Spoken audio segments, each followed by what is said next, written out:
The Alpha King bought me for the price of my father's debt, and then he told 300 wolves exactly why. She is worth nothing, he said. Nothing is the only thing that cannot be used against me. The pack liked that. They had been calling me nothing since I was 7.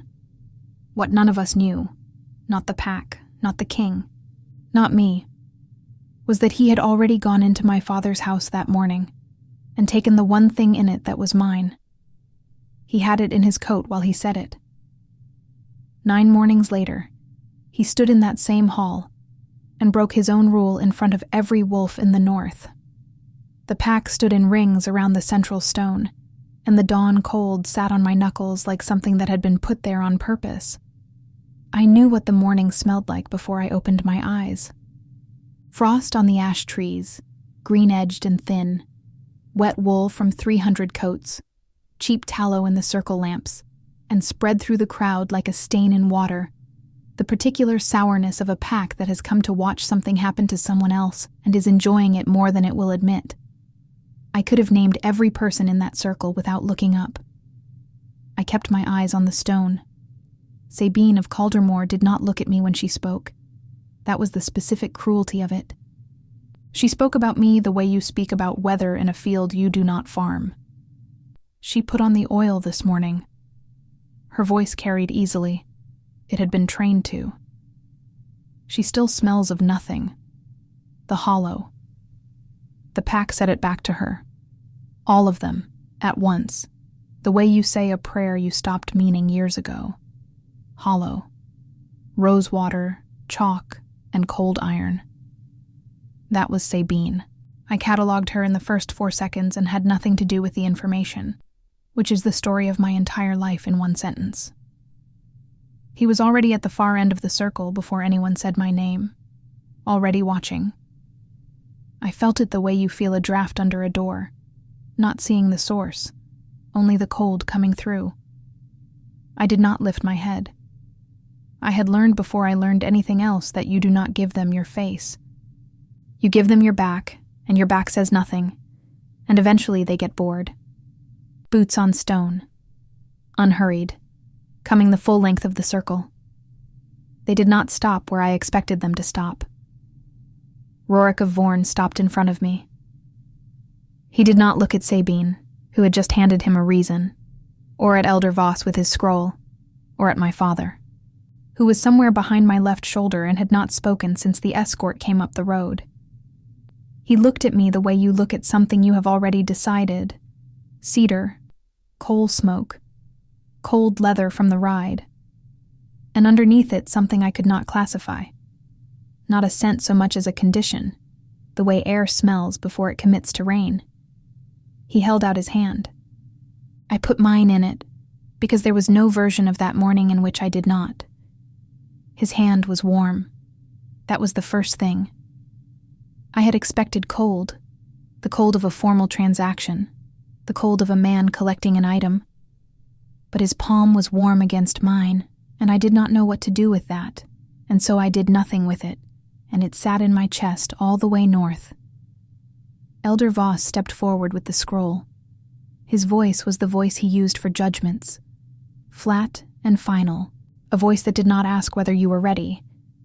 I had heard him use it twice before in my life. Both times someone had left the valley afterward and not come back. The House of Ashgrove presents its outstanding debt to the crown, he read. He named the sum. I had known the numbers in the abstract. My father muttered, the sum, the interest. Into the fire every winter. But Elder Voss's voice made them a weight, and a weight has to be translated into a body. Mine. The debt is settled in full by the transfer of one daughter of Ashgrove. Wren, second daughter, aged 24, to the household of the Alpha King of Vorn. He paused for exactly as long as the record required. No further claim on the House of Ashgrove. He let a beat pass. No further claim on the transferred. No further claim on the transferred. I am the sentence that closed the account. The pack did not need to be told what it meant. As the escort assembled at Rorik's left, 4 of his men, every one of them taller than anyone Ashgrove had ever produced. I heard the sound move through the rings. Not words. The small collective exhale of a pack, confirming what it had always known, and was pleased to have witnessed in writing. The hollow. Given away. Worth exactly the number Elder Voss had named, and not one thing more. Nobody argued. That was the part I had not prepared for, and I had prepared for everything. Nobody's scent shifted the way a scent shifts when a person is ashamed of what they are watching. 300 wolves and not one flicker of it. They had practiced this. Then one of Rorik's own men said something under his breath to the man beside him. About the risk. About what a king brings home when he brings home something no one else wants. Rorik answered without turning his head. "She is worth nothing," he said.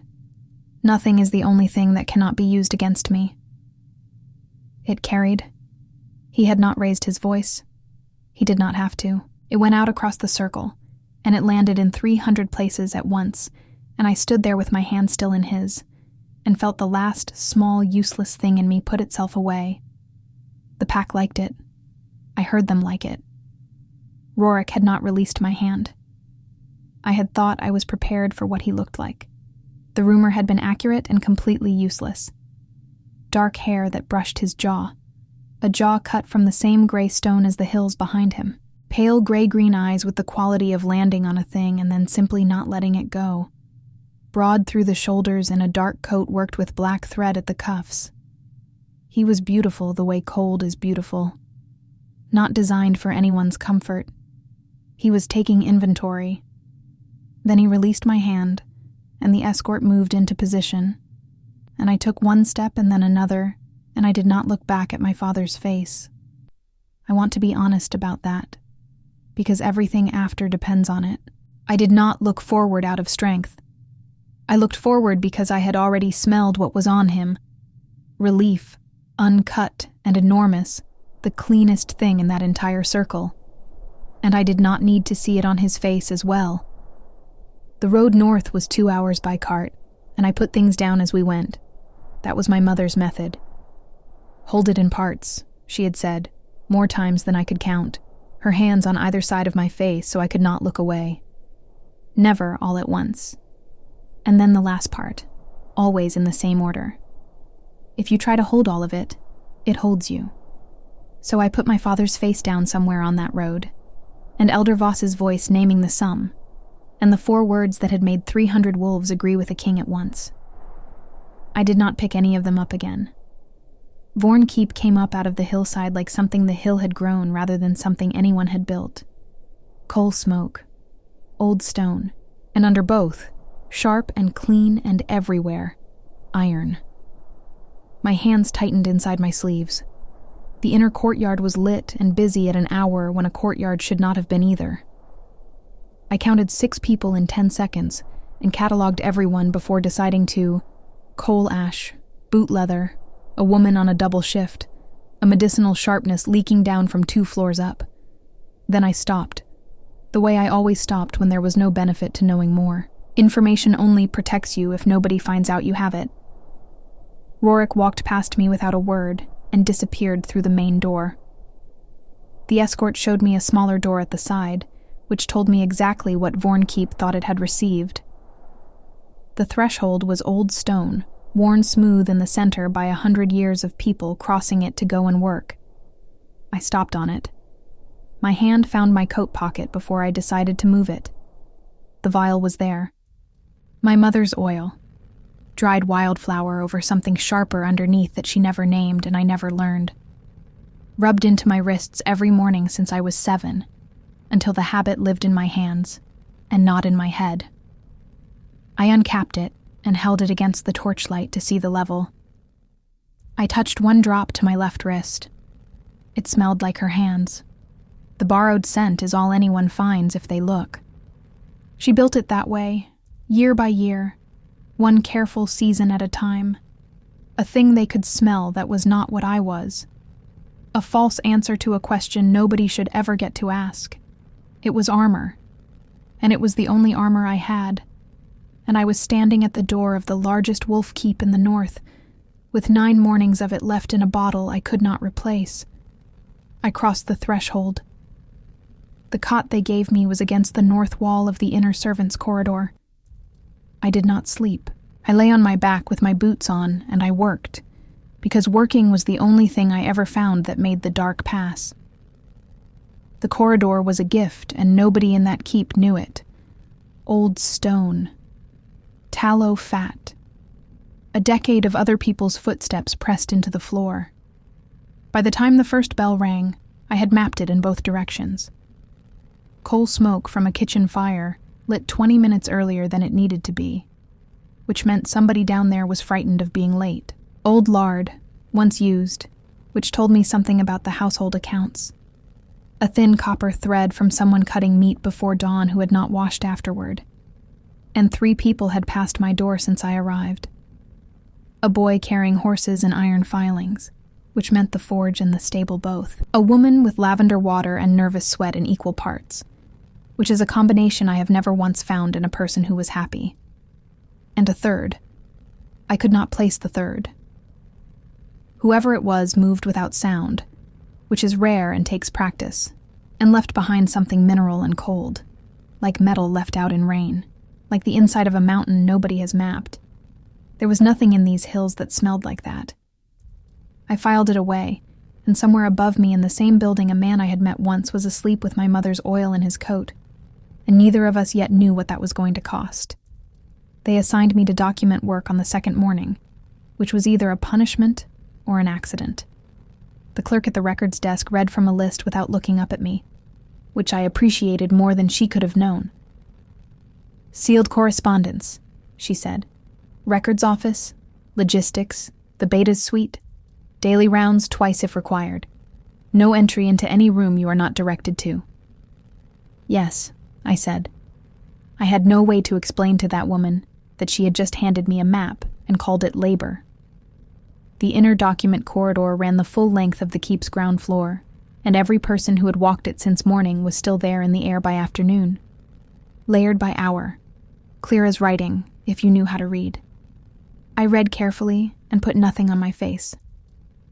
The Beta's administrative suite sat at the corridor's east end. I had been past it 4 times before I noticed. On the 5th pass, my hand rose without instruction and stopped an inch from the door. There was something wrong inside. Not wrong in a way I could have defended. I had not entered. But it came under the door anyway. Iron filings and dry parchment, reasonable enough for a man who kept records and a weapons rack. And underneath those, a third thing. Sharp. Mineral. Cold in a way that had nothing to do with temperature. The same compound from my first night. The thing that moved without sound. I put my hand down and kept walking, and I did not look at that door again all afternoon. Looking would have been information too. I had seen Rorik twice before the corridor. Once in the yard, where he stood with his back to the wind and let 11 men talk before he said anything at all. Once at the far end of the great hall, while I was delivering correspondence and he was leaving. Both times I had not looked directly. Both times I had noted, without permission. Cedar, coal smoke, and that third thing I still had no shelf for. Both times he had paused half a beat longer than the distance required. The corridor was narrow where it turned toward the record room. I was reading the label on a document case, walking at the pace of someone who has nowhere urgent to be, and he came around the corner fast. The way people move when they have already calculated that the passage is clear and have stopped checking.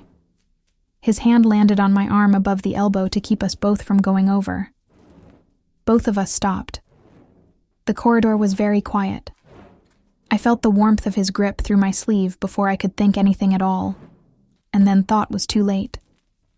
He was close enough that the cedar came off him in a wave, and the coal smoke, and that other thing at full strength for the first time.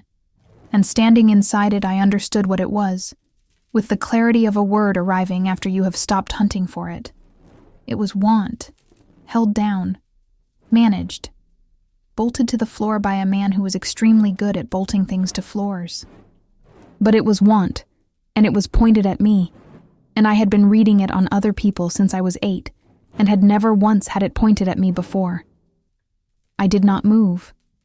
I had forgotten how standing worked. He lifted his hand. Then he looked at it. A single clear look. Deliberate.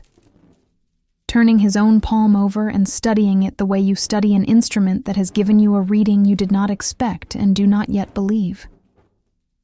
Then he looked at me. He said nothing at all. He walked on. He looked at his own hand, as though it had done something without asking him. Do not think about what that means. Do not. I know exactly what it means. I have known since the second his fingers closed. And the frightening part is not that he wants something. The frightening part is that I am glad. I stood in that corridor until my breathing was even. Then I finished the delivery and came back the long way, through the kitchen passage, where the morning bread hung so heavy in the cold air that I could not smell anything else at all. I did that on purpose. I was not thinking about his hand when I went to bed. I was not thinking about it when I woke. On the third morning, I uncapped the vial and looked at the level against the window light, and there were 7 mornings left, and I stood in the document corridor before the first bell with my hand raised an inch from Marek's door before I had decided to raise it at all. The door opened from the inside. Marek smiled at me, as though he had been expecting me, which he had not, which meant he was a man who had practiced that smile for use in situations he had not expected. He filled the doorframe with the easy authority of a man who had never once needed to announce himself. Sandy brown hair cut close to the skull. A face built for trust. Wide, even-featured. The kind that smiles and means it just often enough that you stop checking. His gray sash was pressed flat. His eyes were warmer than they had any right to be. The hollow. His voice was warm. Not cruel. Warm was its own category entirely, and I had been in enough rooms to know that warm is where the dangerous ones live. I have been hoping to introduce myself. Marek. The beta. He stepped back from the door as though offering me a view of the room. I did not look at the room. I was already reading it from where I stood, and what I found tightened the skin across the back of my neck. The mineral scent was strongest at the left wall, near a drawer I could see the corner of from the doorway, and it had the quality of something that had been seeping into that wood for a long time. But it was not coming from the wall. It moved when he moved. "You have found your footing quickly," he said, and lifted the log from my arms with the ease of a man performing a favor. I let him. It bought 4 more seconds inside his air. "I imagine you have had questions," he said. "No," I said. He smiled again. He returned the log, and his fingertips grazed the back of my hand as he did it, and the mineral scent arrived on my skin like a mark. Cold, momentary, specific. I catalogued it the way I catalogued everything. Once, completely, without expression. "We are glad to have you," he said, as though the keep had voted. I kept my pace even all the way to the eastern stairwell. Then I stood in the cold with the log against my ribs and worked through what I had confirmed. 3 scents in that room, his own, iron and dry paper. And beneath both, the third one, sharpest at the locked drawer. I had smelled the same compound at the northern gate on the morning I arrived. Not on a person, in the air, moving on the wind coming down the road. That was what had bothered me, and I had not been able to say why until now. It meant somebody had been going out to meet it. And Marek managed routes, departure times, patrol schedules, the where and the when of a king moving through his own territory. I had 4 hours before the afternoon run. I used 2 of them in the alcove off the servants' passage, which nobody used and which therefore held no scent but stone, dust, and my own manufactured absence. If I warned the king and I was wrong, he would send me back to Ashgrove. My father's debt was already paid. There was no debt left to cancel, no function left to serve. There was only me, walking back down the north road on foot to a pack that had already priced me out loud and been agreed with. Then I noticed something I had not expected to find in myself. I did not want to go back. I had not known it until it was already true. That somewhere in 3 days of mapping a corridor by scent, I had begun to want to stay in a building where a man had touched my arm and then looked at his own hand. That was the most dangerous thing I had collected all week. I stood up. I went to Rorik's study in the early afternoon. I did not cross the threshold. I stood in the doorway, just outside the frame, the stone cold coming up through my boots, and he looked up from his maps, both hands flat on the northern border, the lamp low, the room smelling of cedar and coal dust, and the faint iron of the weapons rack on the far wall. He did not speak. He waited, because he was the kind of man who understood that a person standing in a doorway has come to say something and does not need help saying it. "Do not use the northern road Thursday," I said, a long moment. "Why?" he said, not a question, a courtesy. He was giving me the chance to explain before he decided what to do with the fact that I had come to his door at all. "I have no reason to give you." The silence had a specific texture.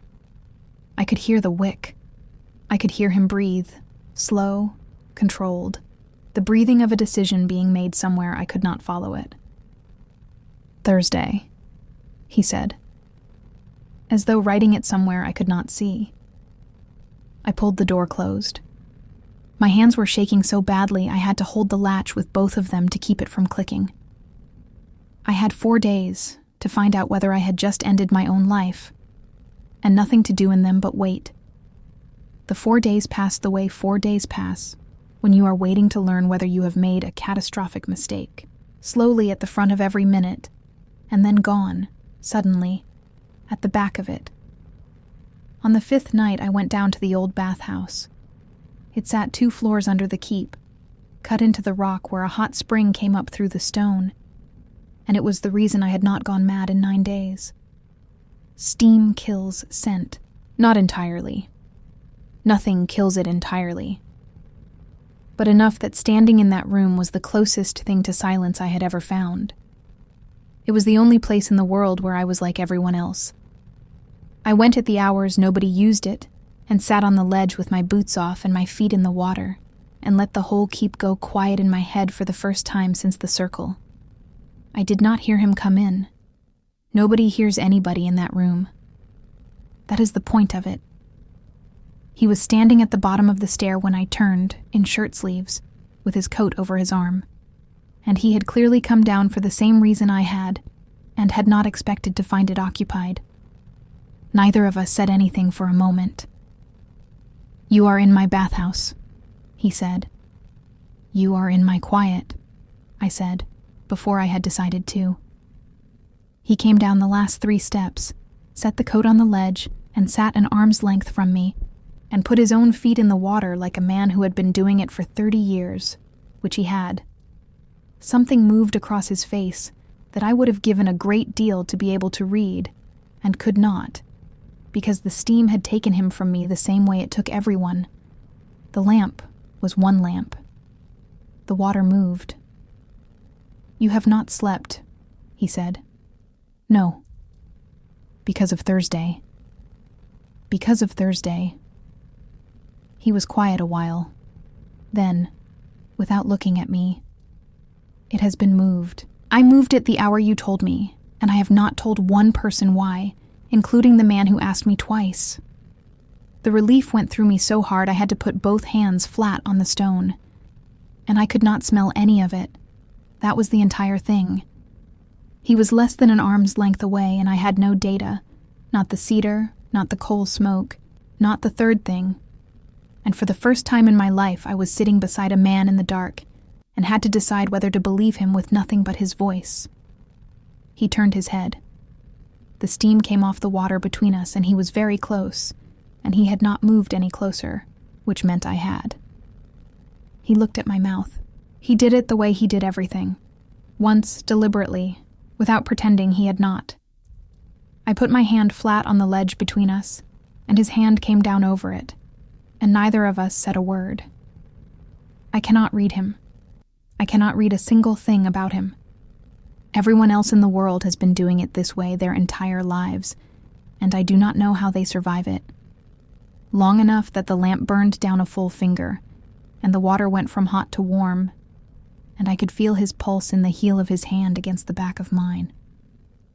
Then I took my hand back. Not because I wanted to, because I could not tell, in that room, whether what he was about to do was a thing he meant, or a thing the hour was doing to him. And I had spent 24 years being the only person in any room who always knew. And I found, sitting there with the steam coming up between us, that I would rather have nothing at all than have it and be wrong about it. He let me take it back. He did not ask. Wren, he said. That was all. Just the name. Once, in a room where I could not read what he had put into it. I got my boots, and I went up the stairs, and I did not look back. And I lay on the cot in the servants' corridor with my hair still damp and my hands still warm, and understood that I had just made the largest mistake of my life, or avoided it, and that there was no version of me that would ever be able to tell which. The patrol came back on Sunday. I knew before they reached the gate. I smelled them coming up the north road from inside the building. 12 men, no blood, no urgency in the footfall, and counted them in without ever seeing one of them. Rorik did not look for me afterward. Merrick did. He found me in the document corridor late that afternoon. Appeared, rather, as though he had been standing there some while before I noticed, which he had. He did not ask about Thursday. He asked after my mother's health. He asked whether the cot was warm enough. He smiled with the warmth of a man performing warmth rather than feeling it, which has a smell, and which I read on him the whole time like a lamp burning in a dark room. There were 2 mornings of oil left. The summons came at evening on the 7th day. A boy with a sealed message, 4 words, no signature. Come to my chambers. I touched the duplicate vial in my pocket once, out of reflex, and went. His door was already open a hand's width when I reached it, a lamp burning low on the desk. Maps in 3 colors of ink. And Rorik standing at the window with his back to the room, looking down at the dark courtyard. He said without turning, "Close the door." I closed it, and then I saw it, and everything in my chest went very quiet at once. There was a small dark glass bottle sitting at the edge of his nearest map, cork stoppered. The stain on that cork was one I would have known in a room with no lamp at all. The amber stain of 17 years of daily use. My mother's fingerprint worn into the glass so deep it had become part of the shape of the thing. Not my duplicate. The duplicate was in my pocket, with 2 mornings left in it. That was the original, the one she had carried in her own coat and never put back. It was full. I did not reach for it. Rorik turned from the window. He came around the edge of the desk and stopped closer than the desk required. Close enough that I could see the lamplight catch the gray-green, close enough to hear him breathe. That slow, deliberate sound of a person who has decided not to be careless. He looked at me the way he had looked at me in the corridor after his hand came off my arm, like something to be solved. "I wanted to understand your scent," he said. I said nothing. There is none. Not an accusation. A fact, laid down carefully, by a man who had not yet mapped how I would react to it, and had decided to find out. He lifted his hand, slowly, the way you approach something that might startle, and his fingers came to rest along the line of my jaw, not grasping. The side of his hand, the knuckle below the index finger, against the angle of bone just under my ear. His thumb did not move. His eyes had not left mine, and there was nothing I could do about the fact that my breathing had gone shallow, and was audible now in a room with no other sound in it. He was about to say something. I watched it arrive in his face before it reached his mouth. A sentence he had been carrying for days and had just this second decided to set down. His mouth opened. The first word was there, The knock came hard. 3 times, fast, against stone. He took his hand back. He crossed to the door and opened it without looking at me, and he was gone, and the door swung shut behind him on its own weight. He was going to say it. He was going to say it. And then I was going to have to answer. And I do not have an answer. I have never in my life had an answer to that sentence, because nobody has ever begun it. I have been afraid of a great many things, and I was good at all of them. I do not know how to be afraid of this one. I am not even sure that is what I am doing. The lamp burned on. The original vial sat at the edge of the map exactly where it had been, and I was holding it. I did not remember picking it up. He had taken it before the ceremony. Not after, not during the reading of the terms. Before. Which meant he had gone into the Ashgrove house on the morning of the transfer, found the one object in it that was specifically mine, and put it in his coat, and then stood at the far end of a stone circle and said she is worth nothing to 300 wolves with it against his chest. He has been carrying this for 7 days trying to find something that is not there, because I made certain there would be nothing to find. I did that. I am still doing it. Every morning. On purpose. I set the vial back on the desk in exactly the position I had found it, my thumbprint already fading off the glass, and straightened the edge of a map I had not touched. Then I was in the corridor, and then the stairwell, and then not there. I never did find out who knocked. The 8th morning came in flat and cold, which is how danger usually arrives. Quietly, and from the direction you were not watching. There was 1 morning of oil left. I used half of it. Merrick found me in the document corridor before the rest of the keep was awake. He had come from his study, which meant he had been in it since before I woke, which meant he had not slept either.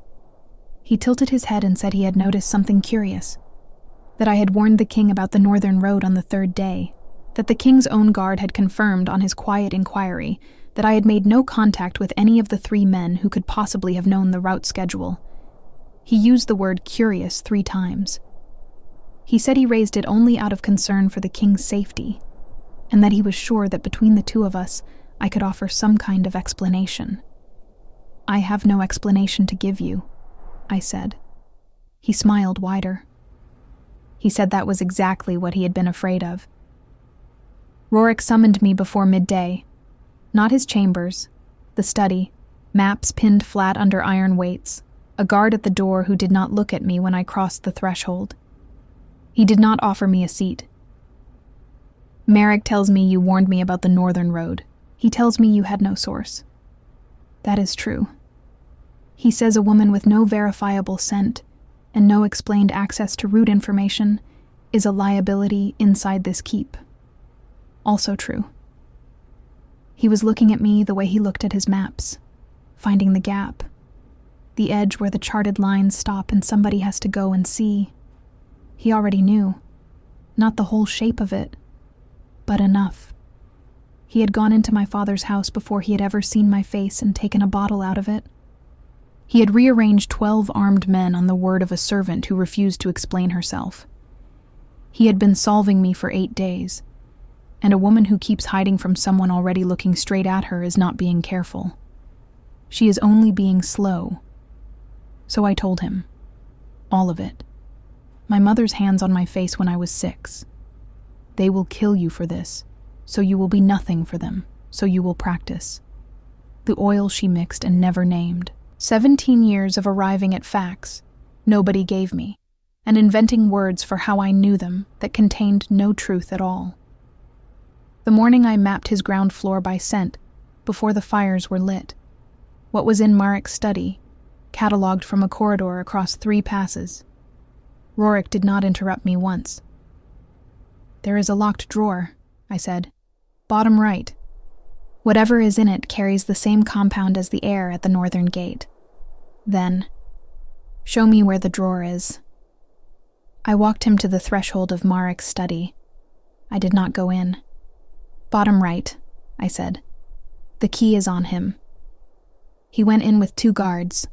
I stood in the corridor, and listen to a locked drawer being opened by a man who does not need a key when he has authority enough to simply require it. The ledger was gray cloth. I knew it from the guard's face before anybody said a word. Merrick was detained before the afternoon meal. His gray sash was folded and left outside the door of his quarters by a guard who kept his eyes down the entire time he was doing it. Rorik came to the corridor afterward. He did not thank me. I had not expected him to, and would not have known what to do with it. He said, without preamble, "The Caldermore Treaty is not part of this. It was sealed before Merrick committed treason. Removing him changes nothing about the alliance." I said I understood. He looked at me then, once, for a moment, and his face told me nothing I had not already built a wall around. The great hall filled at evening. Full court. Elder Voss had come up from Ashgrove for it, the ledger open in front of him, the pack-in rings along the walls. And Sabine of Caldermore, standing in the treaty position at the right of the dais, with the posture of a woman who has never once in her life been told to make herself smaller. Rorik read the Caldermore terms aloud.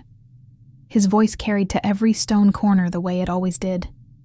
He did not look once toward the back of the room. I told him what I am.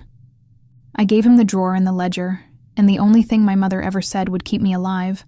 I gave it across a desk in under a minute, and he is standing there reading another woman's name into the record, and he will not look at me. I had expected this. I want that on the record, too. I expected it the way you expect winter, as a fact, from a distance, with no idea whatsoever what it is going to feel like standing in. The court dispersed, and I did not wait to watch it go.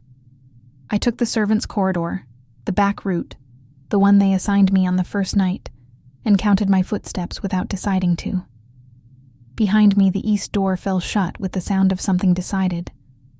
I did not look back. I was being very deliberate about not looking back. I sat on the edge of the cot and did not take off my boots. I uncapped the vial out of reflex, and there was nothing in it. I held it up to the lamp to be sure. I tipped it. I waited. In the way you wait for a thing you have already been told about, and one drop came down the inside of the glass and stopped halfway and dried there. 17 years of every morning. I put the empty vial on the sill, and I counted the stones on the floor between the door and the cot. There were 11. I counted them again. I was still counting when the door opened without a knock. He filled the frame the way he filled every door frame, without effort, without announcing it. The fine thread work at his cuffs caught the lamplight once as he pushed the door shut behind him. He took in the room, the cot, the single lamp, the smallness of it. He did not look surprised. He looked at it the way he looked at things he was accounting for and intended to correct. Then he looked at me. "There was a tactical reason," he said. "Not an apology. A fact laid down before anything could be built on top of it. Somebody has been tracking my movements by scent for 2 years. A woman who leaves no trail is protection. That is what I told the council. That is what I told myself." A pause. He did not look away. "It was true. It was not why. I went into your father's house before the circle because a man from Ashgrove told me there was a girl there who knew things she could not account for. I wanted the bottle before I wanted the woman." He crossed the room in 4 steps and crouched to my eye level.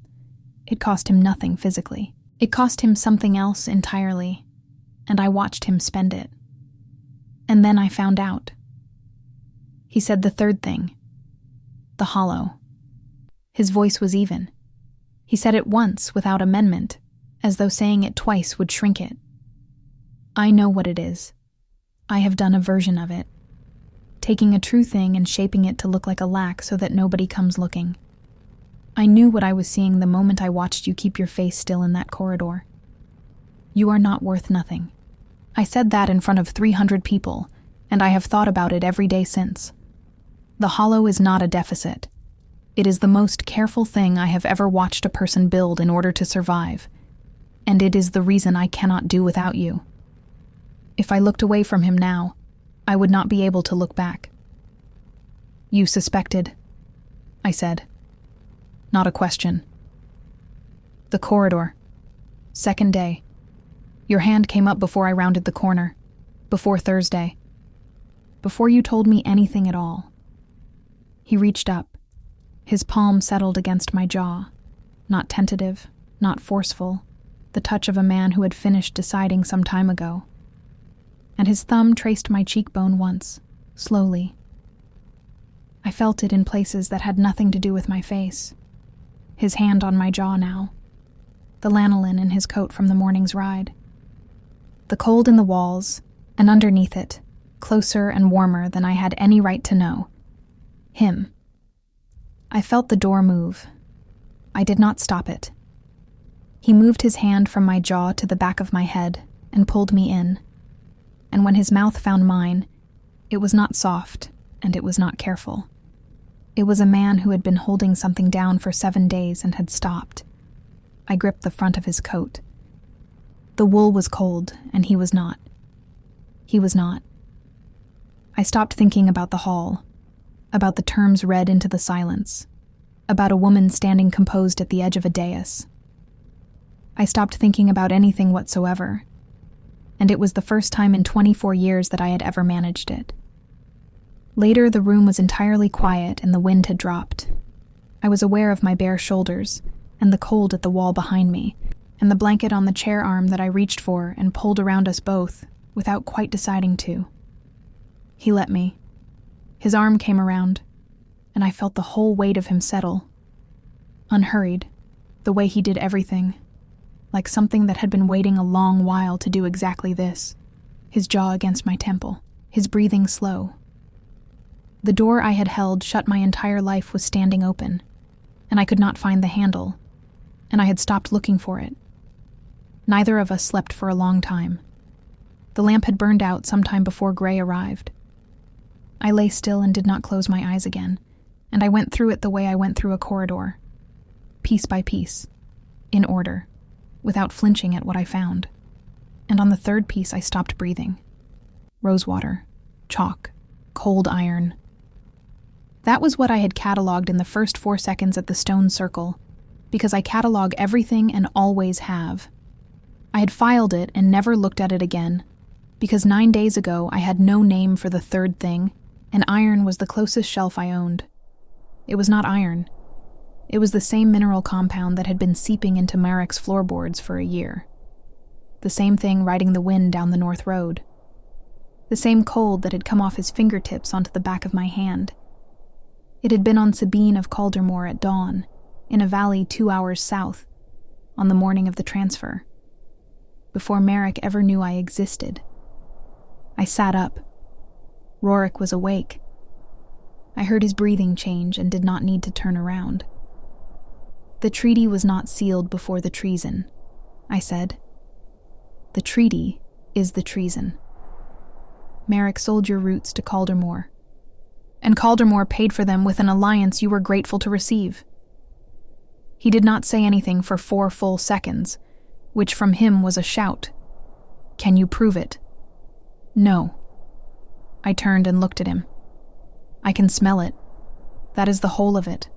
That is everything I have ever had. Marek's ledger will show payments received, and it will not show what they bought, because what they bought is standing in your hall wearing green. He was already reaching for his coat. Then the court will not take it, he said. Not a refusal, a man laying the problem on the table so it could be looked at properly. You have no standing. You are a transferred debt, and every wolf in that hall has spent 24 years being told your nose is a defect. I know. Then what do you intend to do? And I told him. He looked at me for a long moment.